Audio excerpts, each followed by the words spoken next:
It's inevitable for gamers who've been involved in the gaming community for some time to adopt certain attitudes that reflect a particular gamer type.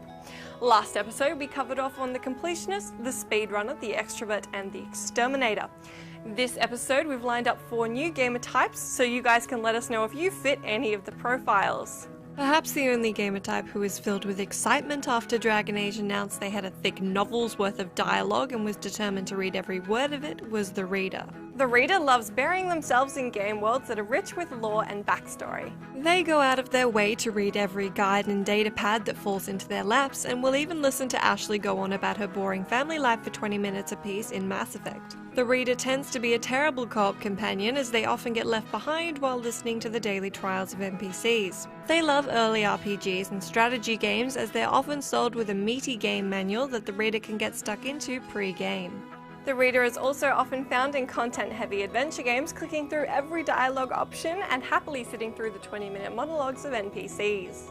The reader can be found playing Dear Esther, Dragon Age, and The Longest Journey. They're compatible with the completionist, the analyst, and the introvert.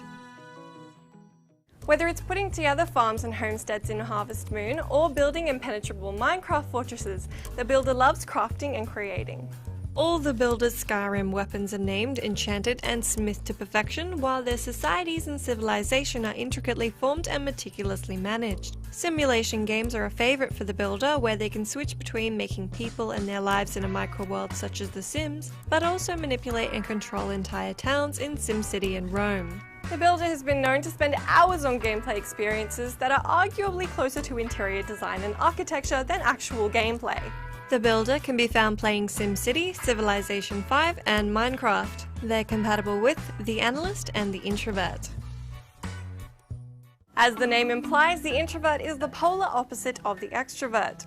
Though a special few may coax the introvert into a multiplayer game or a co-op campaign, more often than not they're much happier in their single-player havens. The genre rarely matters for the introvert, as they're just as happy exploring Wonderland in American McGee's Alice as they are saving Hyrule in The Legend of Zelda: Ocarina of Time, as long as they don't have to share it with anybody. The introvert enjoys the notion of games as a relaxing escape and a personal solo paradise to explore.